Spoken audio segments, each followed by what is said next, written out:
Assalomu alaykum. Men Marjona va men qulog'im yaxshi eshitilmaydi va o'zimga apparat olganman. Bu maktabda ham mashg'ulot ham bor, logoped va xonalari kattagina, yosh bolalar uchun qulay va Solixa. Uning aravasi bor va yurish uchun qulay. Oyog'i yurmasa ham aravasi bor, xudoga shukr. Sinimni ko'zi ko'rmaydi, yomon, lekin qulog'i eshitadi, toza, aqlli qiz. Ko'zi ko'rmasa ham yozishni biladi va ularning ko'rinishi ham bilimga yaxshi e'tibor beriladi.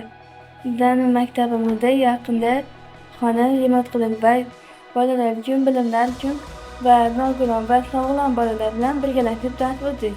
Inklyuziv ta'limga muhtoj bo'lgan bolalarning hayotida katta o'zgarish bo'ldi. Ota-onalar roziligi, bolalarning maktabga kelishi, qiziqishi, sog'lom bolalar bilan birgalikda o'qishi, biror bir kasbni tanlashiga juda katta imkoniyat yaratilyapti.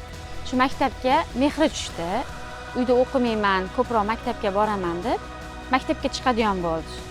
Hozirgi paytda mana 3-sinfga o'tdi. Shu 2 yil o'qigan bo'lsa, hali biror marta ham maktabga bormayman deb to'polon qilgani yo'q. Ustozlar tomonidan ham ancha yordam bo'ldi-da. Hech o'ylamagandim shu maktabda shunaqa yordam berishadi deb. Hozir ko'z tegmasi yaxshi. Uzr, ko'nglim bo'shab ketdi.